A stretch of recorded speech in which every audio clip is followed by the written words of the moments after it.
ver se grava e não trava, né? É que a Bom, gente se empolgou, né? Porque daí funcionou e esquecemos de avisar.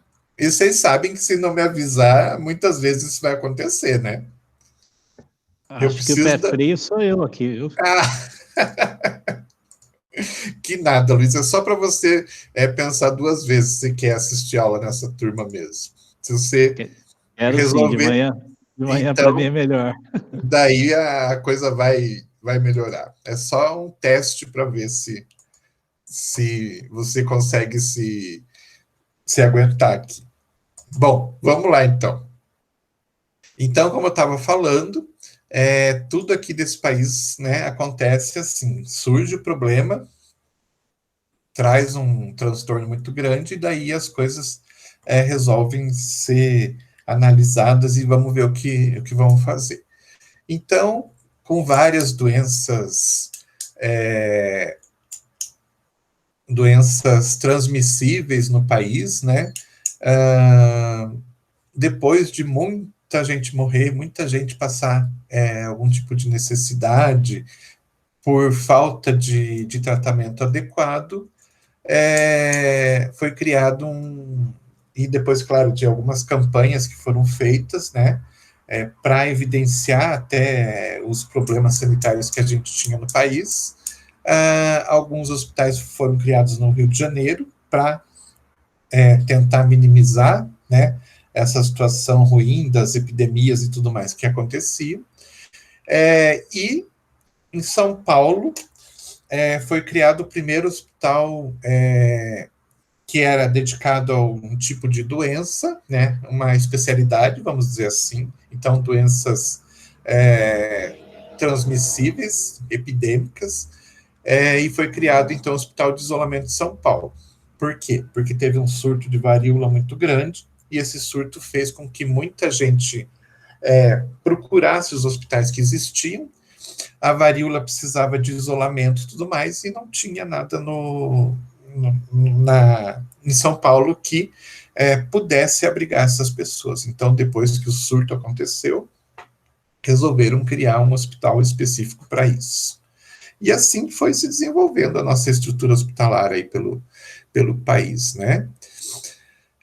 Aí, mais tarde, teve uma decisão, uma legislação específica do Ministério da Educação, dizendo que para cursos de medicina no país, para que eles fossem aprovados e pudessem, então, ter alunos e funcionar regularmente,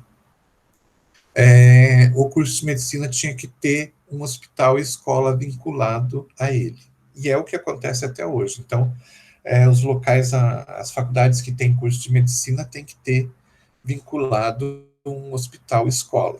Então, se vocês olharem aqui em Curitiba, por exemplo, a Universidade Federal tem o HC, o Pequeno Príncipe tem o Pequeno Príncipe, Evangélica, né, tem a Faculdade Evangélica, que não é mais evangélica o nome do hospital, mas tudo bem, mas tem a Faculdade Evangélica e assim por diante.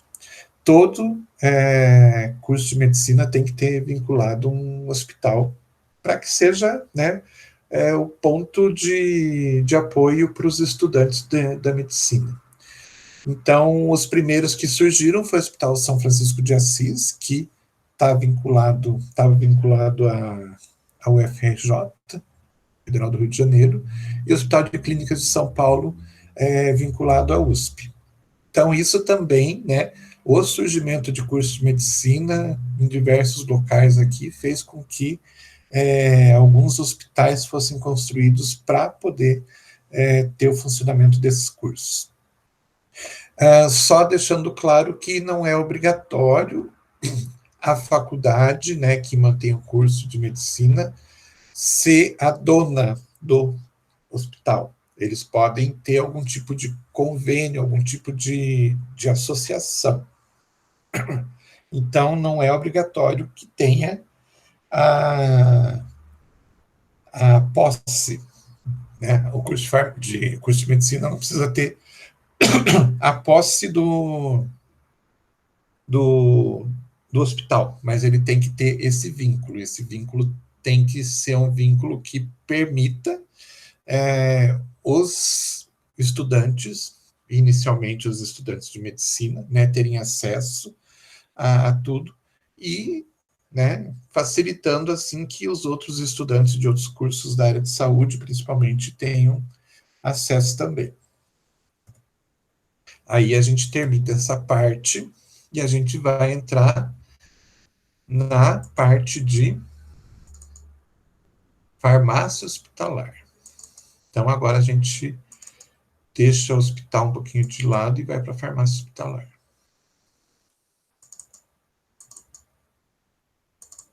E... Não se anime muito, que vai ser história ainda. Ai, meu Deus. Vamos lá, achar aqui. Meu pé está esquentando aqui.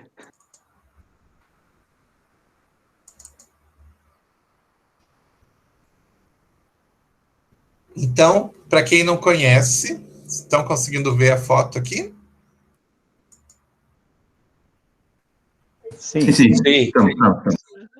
Então, para quem não conhece, quem não tem ideia de como é uma farmácia hospitalar, ela é um pouquinho diferente de uma farmácia de dispensação, né? Então, não tem caixas de medicamento expostas, não tem cosméticos expostos. Ah, mas não tem cosmético nenhum dentro de uma farmácia hospitalar? Tem.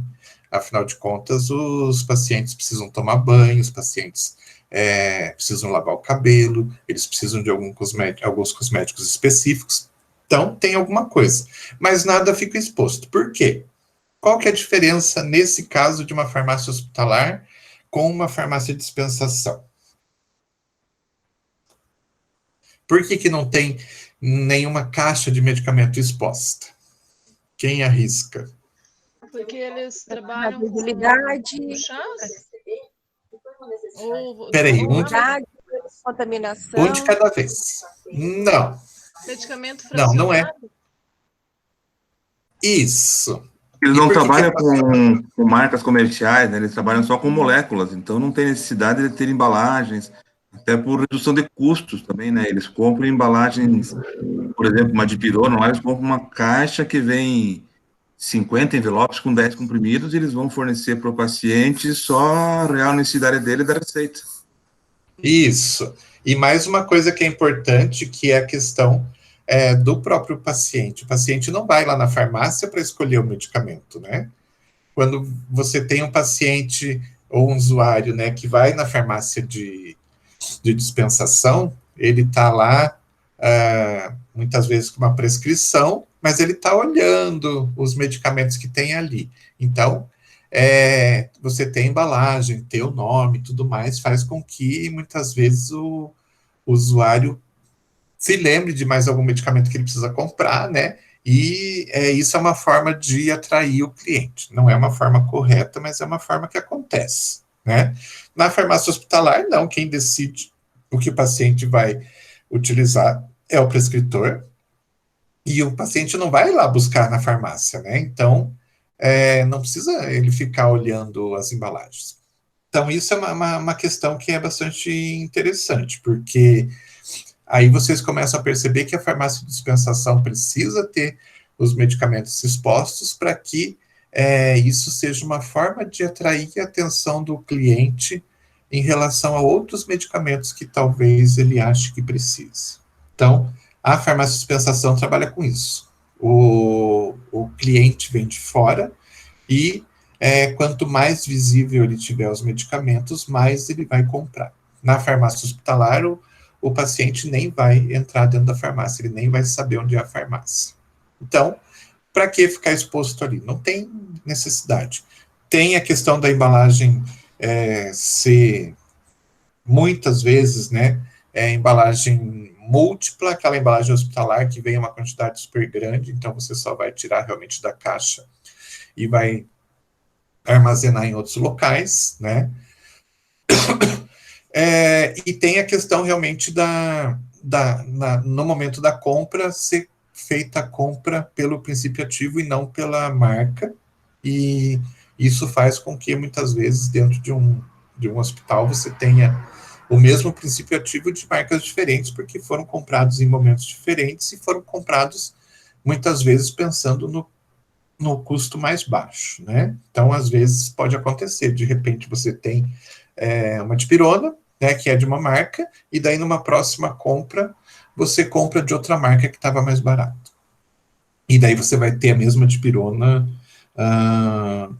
de marcas diferentes e vai utilizar da mesma forma. Mas, para quem nunca tinha visto uma farmácia hospitalar por dentro, ela é mais ou menos assim. Ela não tem aquele atrativo que tem a farmácia comercial, que é o atrativo para chamar a atenção do cliente. Vocês vão ver que, inclusive, todo o processo de determinar o que tem ali dentro, tudo mais, é bem diferente. Não tem, de forma alguma, a intervenção do paciente. Então, né, falando novamente do histórico, viu, Simone? Só voltando um pouquinho lá atrás, a gente relembrando que na época lá dos gregos, romanos e dos árabes, eles tinham, né, e foram desenvolvendo estruturas que hoje nós consideramos como sendo a base, né, os precursores das farmácias hospitalares que a gente tem hoje, os precursores dos hospitais e, por consequência, das farmácias hospitalares.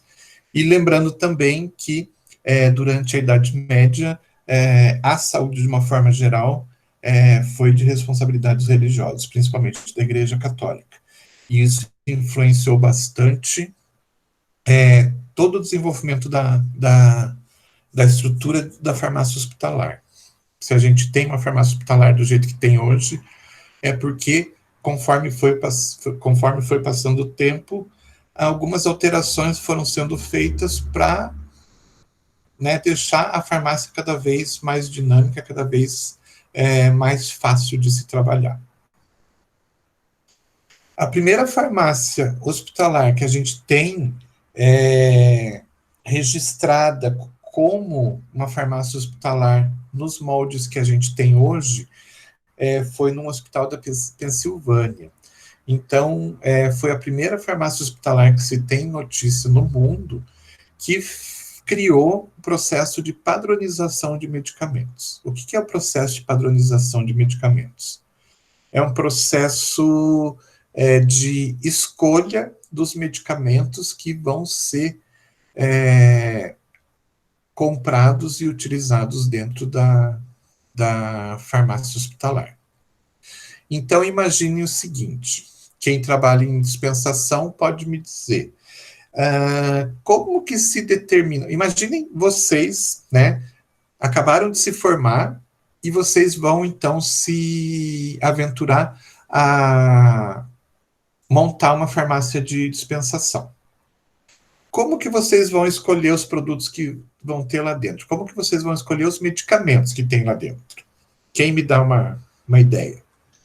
Primeiro tem que analisar o público, né? Tá. Por exemplo, se tem um posto de saúde e é um bairro mais pobre, não adianta você encher de paracetamol porque eles dão de graça no posto. Muito bem, isso é uma informação que é importante. Analisar o público, analisar a redondeza, né? Ver o que tem, o que de repente pode ser prioridade.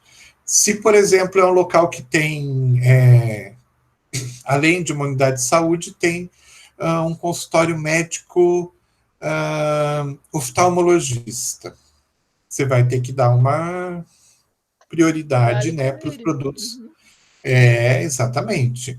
Se tem um ginecologista, o que você vai fazer? Vai dar prioridade para os medicamentos que geralmente os ginecologistas, né, prescrevem, e assim por diante. Então, você tem que fazer uma pesquisa realmente. Que mais? Só isso? Ou será que mais alguma coisa deve ser feita? Não pode faltar ivermectina, Reuquinol? Então, tem os medicamentos que, independente, né, da farmácia, independente do local, independente de qualquer coisa, são medicamentos que são obrigatórios, porque você vai vender em qualquer lugar, né? Então, são aqueles medicamentos padrão, né, que seja uma Pode faltar as farmácia... vitaminas para a gente vender? Ó, já está pensando na comissão, né? Centro de A a Z. Lavitan, né? Entendi. Então, imaginem, né, que tem alguns produtos que tem que ter, né, numa farmácia no Acre, lá no Nordeste, aqui no Sul, no Sudeste, em qualquer lugar que você montar essa farmácia, esse produto vai vender de qualquer forma, sem, obviamente, né, pensar nas prescrições.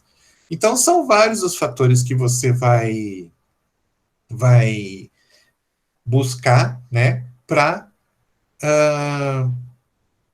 construir o seu estoque inicial. E depois, obviamente, né, conforme você vai trabalhando, você vai percebendo o que vem mais, o que vende menos, aquilo que acaba vencendo, que tem uma necessidade grande, você precisa ter uma quantidade grande desse produto, e você vai se adaptando.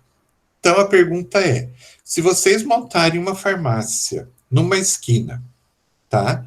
Independente de onde seja, mas montarem numa esquina, e um colega de vocês, que estudou com vocês, perceber que vocês estão vendendo bem, vai lá e monta uma outra farmácia na outra esquina. Será que os medicamentos que tem na de vocês vão ser exatamente os mesmos medicamentos que tem lá no do seu colega? Com certeza não. Acho que não, né?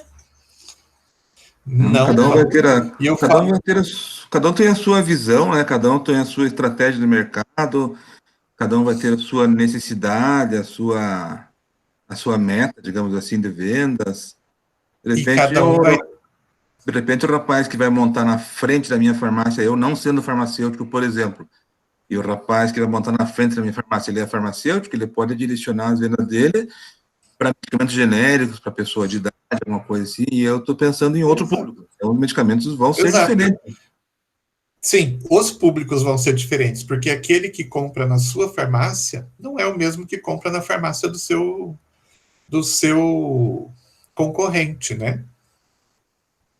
É muito difícil você ter as mesmas pessoas. Claro que tem algumas pessoas que vão lá na sua farmácia para ver o preço dos medicamentos na sua farmácia e vão lá no concorrente e vai comprar naquele que está com o preço melhor, com as melhores condições e tudo mais, né? Porém, você vai ter seu público e ele vai ter o público dele. Então, os medicamentos vão ser diferentes. Claro, aqueles básicos, né? A aspirina, o cataflã, o sal de fruta, esses vão ter em todas, em qualquer lugar. Mas você vai ter os seus específicos para atender o teu público e ele vai ter os específicos para atender o público dele. Por quê? Porque vai depender das pessoas que frequentam, vai depender das prescrições médicas que vocês vão receber, né, dos médicos que estão no entorno, vai depender do acesso que as pessoas têm. Por exemplo, também, né, professor? E do atendimento também, com certeza. Sim, com certeza. Mas eu vou contar um caso meu que aconteceu. Eu trabalhava numa farmácia que ela era de esquina, aí do lado da minha farmácia tinha uma loja de tintas e logo em seguida tinha uma outra farmácia que ficava mais para dentro, para o meio da quadra. A farmácia que eu trabalhava tinha um público e a outra farmácia tinha um público completamente distinto. Então, não existia concorrência direta, sim, porque a farmácia que eu trabalhava tinha um público diferente, né? Então, os medicamentos que a gente tinha ali não tinham na outra, porque não vendiam na outra. É muito interessante isso. Uma questão de uma loja separando as duas farmácias. E a gente, então, acabava por não concorrer, né, digamos assim. Claro que tinha concorrência, porque se existisse, né, a possibilidade de um tirar o cliente do outro, isso ia acontecer, é o mercado. Mas não existia concorrência direta. Muitas vezes não adiantava aquela pessoa que era fiel à farmácia do lado da minha, ia até a minha farmácia para tentar comprar um medicamento específico dela, porque não ia ter, porque o público era diferente e a gente não tinha, então, esse medicamento específico que ela conseguia encontrar na outra. É muito interessante isso. Então, para a gente montar, hoje, para a gente montar uma farmácia, a gente tem que fazer uma pesquisa de mercado. Obviamente que você vai ter ajuda de quem quer vender para você, então o representante lá da distribuidora, ele já sabe, né, ele já tem uma relação daquele medicamento que é comum, né, que todas as farmácias compram. Então ele te passa essa lista mínima de medicamentos e você, conforme faz a sua pesquisa, você vai comprando algumas coisas específicas. E com o passar do tempo você vai adaptando. Você vai ver que alguns produtos vão vencer, porque ali não tem saída, não tem demanda. Alguns produtos as pessoas vão começar a pedir, você vai se obrigar, então, a ter aquele produto para atender essas pessoas. E quando você vê, você tem um estoque que é o estoque que caracteriza a tua farmácia, tá? Já quando a gente trabalha com a farmácia de um hospital, existe uma coisa um pouquinho diferente. Quem que vai ditar o que deve ter dentro do hospital? Se a gente for pensar nas 35 mil apresentações diferentes de medicamentos que a gente tem aí no Brasil, a gente não consegue colocar tudo dentro de um hospital, como a gente não consegue colocar dentro de uma farmácia de dispensação todas essas 35 mil apresentações, né? A gente vai escolhendo. E dentro de um hospital, como é que isso funciona? Aí a gente chama isso de padronização. A gente vai ver mais à frente o processo de padronização, como é que é feito, mas a gente tem que pensar o seguinte: quem que prescreve? São os médicos. Esses médicos, eles são funcionários do hospital, né? Os farmacêuticos que vão decidir quais são os medicamentos são funcionários. O que vai mudar nesse processo todo são os usuários, são os pacientes que estão ali. Quando o hospital é um hospital especializado, ele se especializa em algumas doenças, a primeira coisa que você vai fazer então, em relação aos medicamentos, ter medicamentos que abranjam aquelas doenças da especialidade, né? Então, se é uma especialidade, o hospital é especialista em doenças cardíacas, ele vai ter produtos oftálmicos, vai ter produtos que não abranjam a área área cardíaca e tudo mais? Não. Aí você já consegue, então, fazer uma seleção, né, ou diminuir, pelo menos, a quantidade de produtos que você poderia ter.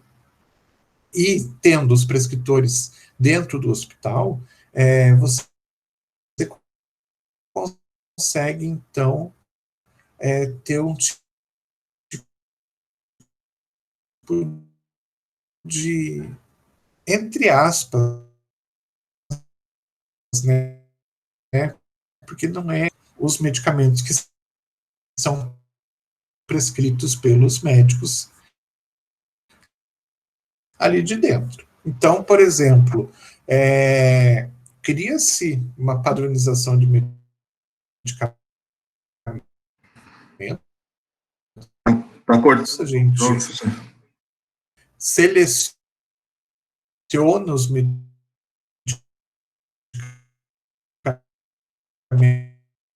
que devem ser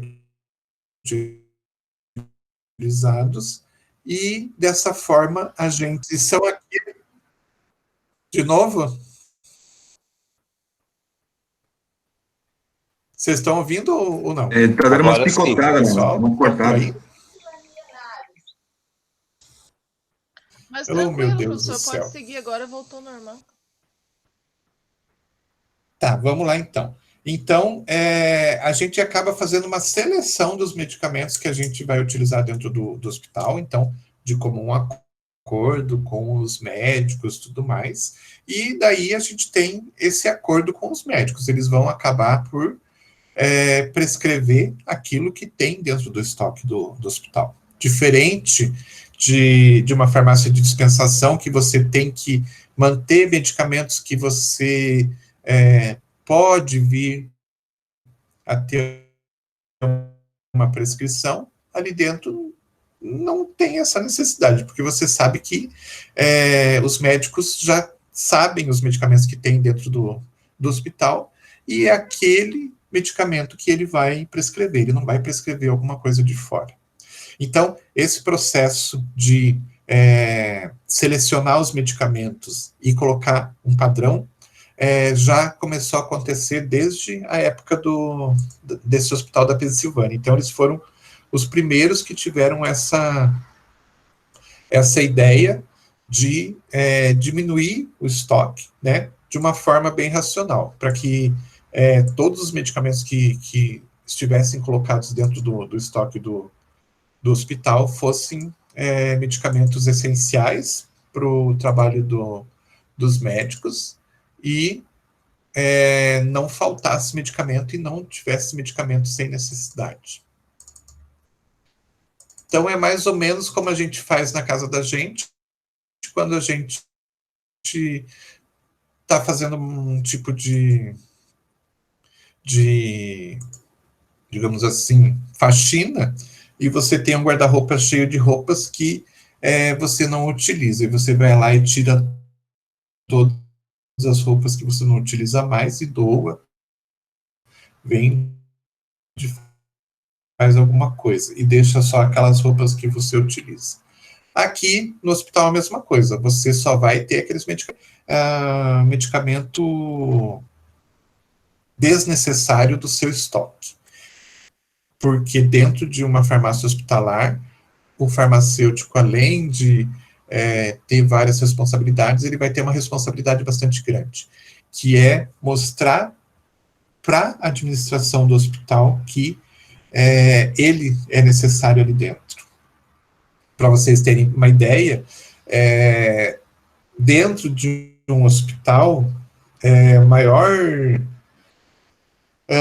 gasto, o maior custo que se tem é dentro da farmácia. Então, se você não faz um processo de enxugar estoque, um processo de ter só medicamentos realmente essenciais para o hospital, você vai ter um custo muito elevado e você vai, como farmacêutico, vai ser cobrado por isso. Por que um custo tão elevado? Então, mostre que você é um bom farmacêutico e demonstre que existe possibilidade de você diminuir esse custo. Tá? Isso, então, é bastante comum de acontecer.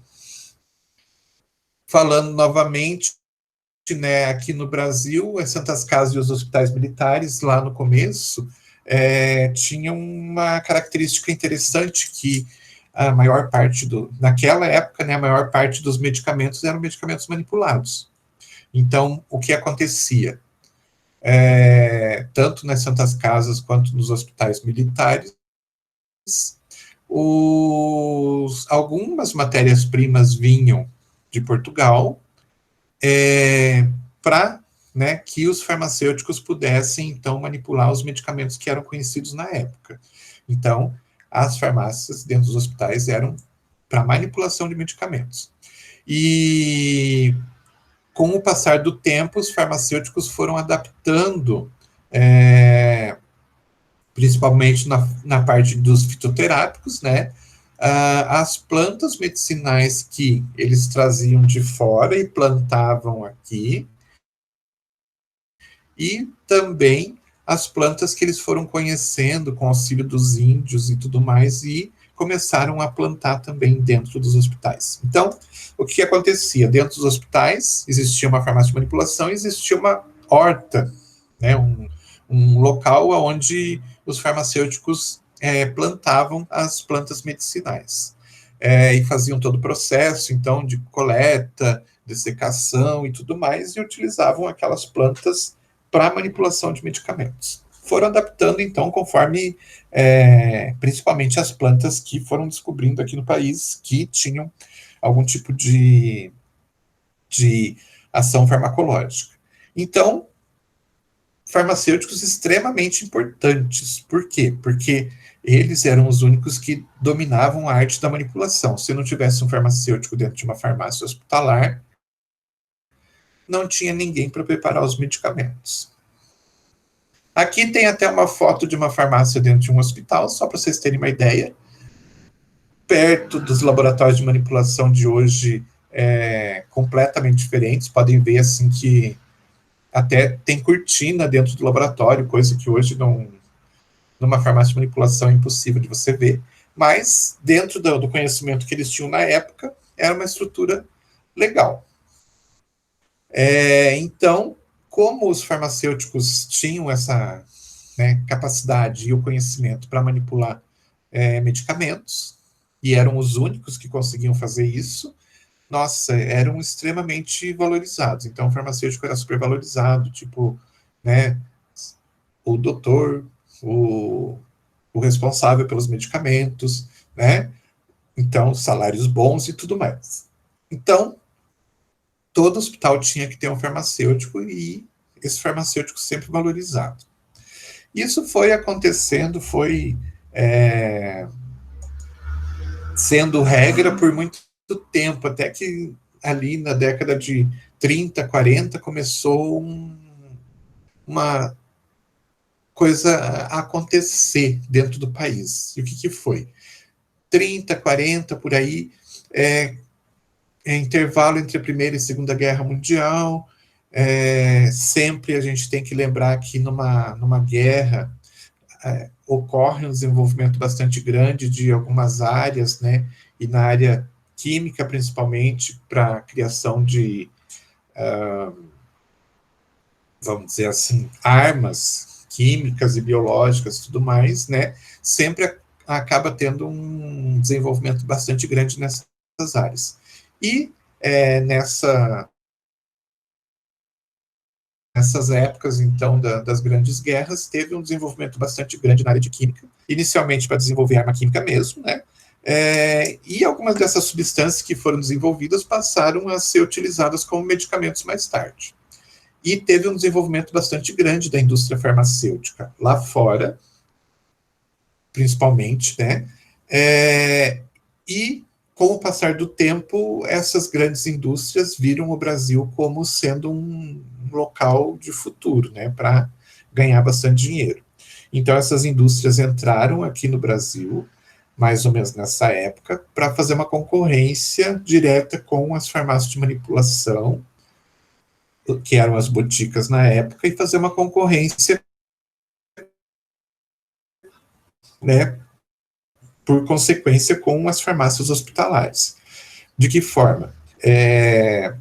Alegando, então, a propaganda deles era que o medicamento industrializado que as indústrias faziam era um medicamento com muito mais qualidade, porque era feito dentro de um processo tecnológico, diferente da manipulação do farmacêutico, que cada medicamento saía de uma forma diferente. Era essa a alegação deles.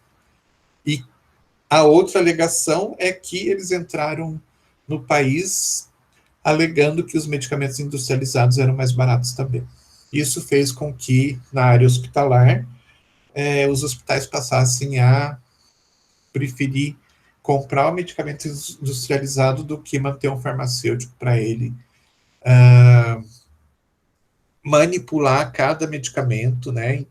Então, nessa época, o que aconteceu foi que o farmacêutico acabou sendo deixado de lado.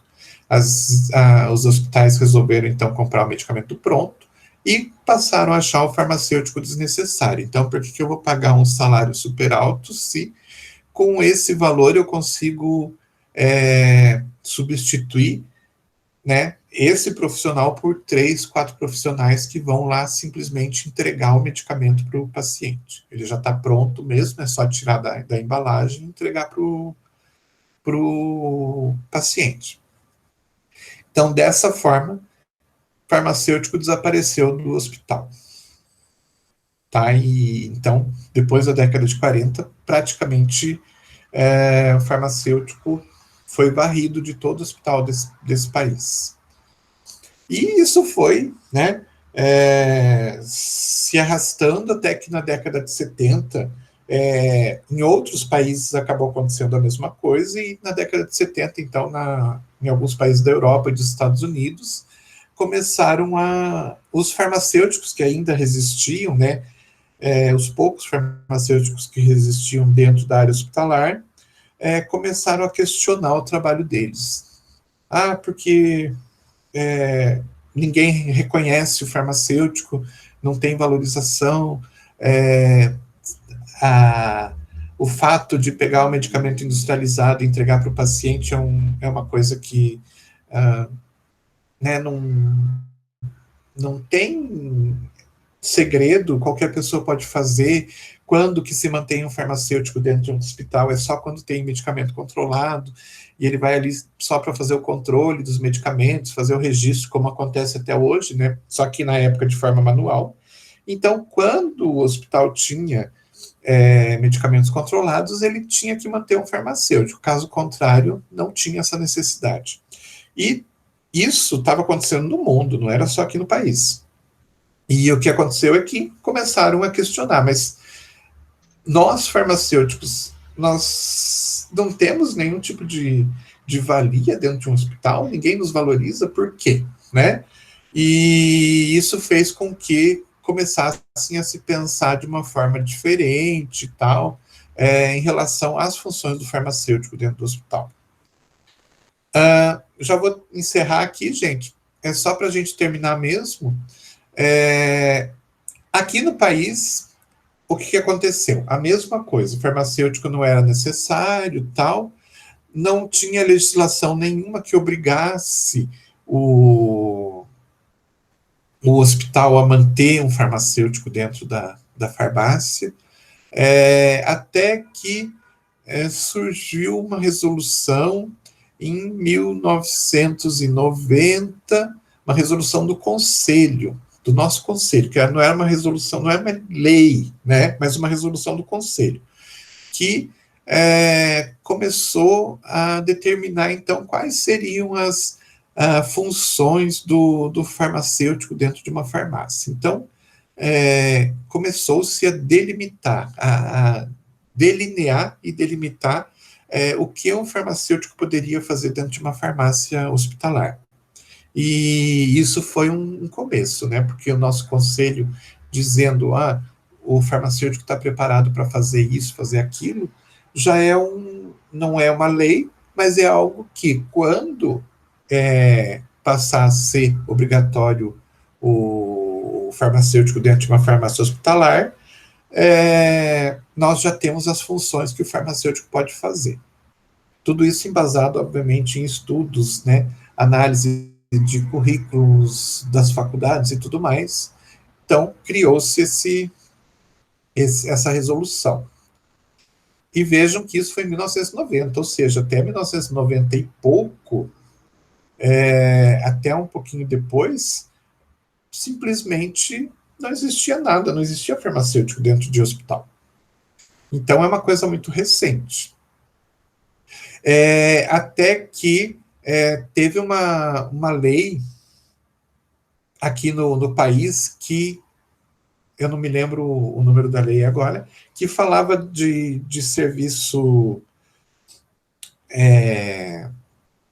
as diferentes atividades dos diferentes profissionais da saúde dentro do SUS, e tem lá numa determinada, em um determinado artigo que fala assim. Então, vejam só, uma lei federal que não aborda o farmacêutico, né, como um profissional, mas tem um determinado ponto na legislação, num artigo que fala que farmácia hospitalar é de responsabilidade do farmacêutico. Aí a coisa toda muda de figura, porque quando uma lei federal diz que farmácia hospitalar é de responsabilidade do farmacêutico, isso está indicando que tem que ter um farmacêutico em toda a farmácia hospitalar. E daí a gente teve um avanço nessa área, porque a partir daí o nosso conselho começou a brigar para exigir que as farmácias hospitalares, então, começassem a contratar farmacêuticos, agora embalados na legislação. Então, eu vou parar por aqui, daí a semana que vem a gente começa, então, falando um pouquinho mais, definições e o farmacêutico e tudo mais. Espero que sem nenhum tipo de de problema, né? Mas qualquer coisa a Simone vai me mandar o telefone dela, qualquer coisa eu aviso vocês, né? O Luiz também vai me mandar o telefone dele, qualquer coisa eu aviso, espero que não tenha nada. Então, eu vou fazer o seguinte, eu vou colocar esse material cortado para vocês, mesmo assim, e vou colocar o material da noite junto, então vou colocar os dois para que vocês tenham a opção de assistir a aula inteira. Tá bom? Uhum. Professor, só uma dúvida. Diga. Referente ali, quando mudou a lei, né? E o farmacêutico passou a ser obrigatório por uma briga do conselho e tudo. Antigamente, a quantidade de medicamentos controlados era bem menor, né? Aí veio os antibióticos a serem controlados. Eu acredito que tem uma relação isso com a obrigatoriedade do farmacêutico hoje no hospital. Na verdade, a obrigatoriedade sempre existiu quando, né, tinha o farmacêutico, quando tinha medicamento controlado. Sim, era uma quantidade muito menor, não tinha antibiótico, não tinha um monte de outras coisas. Mas isso sempre foi regra. Tem medicamento controlado, tem que ter um farmacêutico responsável. Isso não quer dizer que o farmacêutico era pago para ficar lá 40 horas, 44 horas. Não. Ele era responsável pelo controle dos medicamentos, mas ele tinha lá uma carga horária só para ir lá e fazer o registro e o controle, porque tudo era feito em livro, né? Então, muitas vezes o que acontecia, os hospitais pagavam para ele ir lá, tipo, 2 horas por semana. Nessas 2 horas ele ia lá e fazia os registros e pronto. Ah, tá.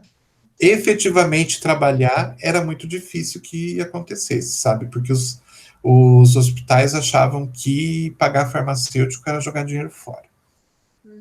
Não tinha necessidade. Tá? E daí, com essa legislação que fala em responsabilidade do farmacêutico, dá a entender, então, que o farmacêutico é responsável pelo funcionamento como um todo da farmácia. E isso fez com que mudasse a legislação. Tá? Isso não quer dizer que já de início todo hospital começou a contratar farmacêutico por 40 horas, 44 horas, assim por diante. Então, a gente teve uma evolução nessa questão da contratação, que a gente vai ver depois também, tá? Beleza, professor. Dentro das próximas aulas, a gente vê essa evolução que a gente teve, tá bom?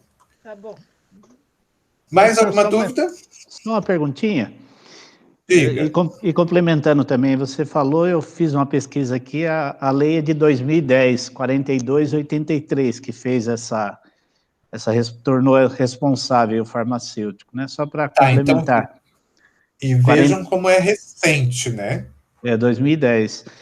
Agora, eu queria saber uma coisa, se existe uma relação nessas leis em relação à farmácia generalista.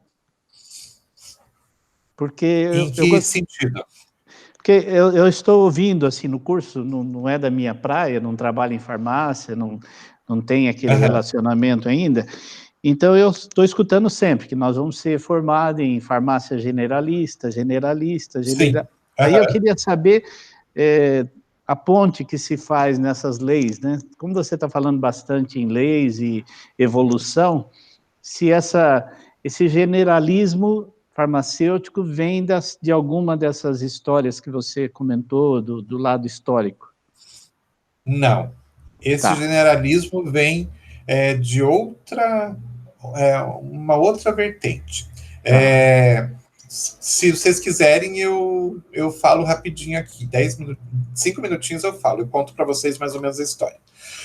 O que acontecia? A gente tem muita área de atuação, tá? Então, a gente tem 100 e poucas áreas diferentes de atuação. Não sei se vocês sabem, se vocês conhecem isso, mas se vocês procurarem lá no site do Conselho, por exemplo, do federal, ou aqui do estadual mesmo, do regional, vocês vão ver, procurando áreas de atuação do farmacêutico, a gente tem mais de 100 áreas diferentes. E os cursos de farmácia, até, não me lembro mais a época, mas 2000 e pouco, eles eram basicamente divididos assim. Você faz 3 anos para ser farmacêutico. Então, você faz 3 anos de curso e você sai farmacêutico. Você pode se formar e você pode atuar na área de farmácia. Então, teoricamente, todas as disciplinas relacionadas com a área de farmácia, você tem nos 3 primeiros anos. Então, você sai habilitado a trabalhar na dispensação, na manipulação, na hospitalar e assim por diante. Depois, você podia se habilitar a algumas outras atividades. Então, você podia fazer 1 ano do curso de análises clínicas, né? Mas aí já era só se você tivesse interesse, não era obrigatório. E se você quisesse também, você podia fazer mais 1 ano de farmácia industrial. Então, para você poder trabalhar em qualquer uma das 100 e poucas áreas, você tinha que fazer todas essas habilitações. O que acontecia é que muita gente fazia os 3 anos, se formava em farmácia, né, e se transformava em farmacêutico, mas de repente lá na frente tinha uma proposta de emprego ou interesse em trabalhar em alguma área industrial ou de análises clínicas e não podia, porque não tinha feito as habilitações. Aí o MEC achou por bem juntar tudo isso, né, e fazer um curso que obrigatoriamente todos os alunos fizessem as disciplinas de farmácia, de análises clínicas e de indústria. Então, aí passou a ser chamado esse farmacêutico que se formava com todas as habilitações de farmacêutico generalista. Então, na verdade, mudou a forma de se ofertar o curso, e hoje qualquer um que entrar dentro do curso e se formar, ele vai ser chamado generalista, porque ele vai ter possibilidade de trabalhar na área de farmácia, vai ter possibilidade de trabalhar na área industrial e na área de análises clínicas. Então, foi uma questão que o MEC achou por bem mudar a forma de apresentar o curso e, dessa forma, fazer com que todo farmacêutico saísse habilitado a tudo, tá? Entendi. Mas o que aconteceu?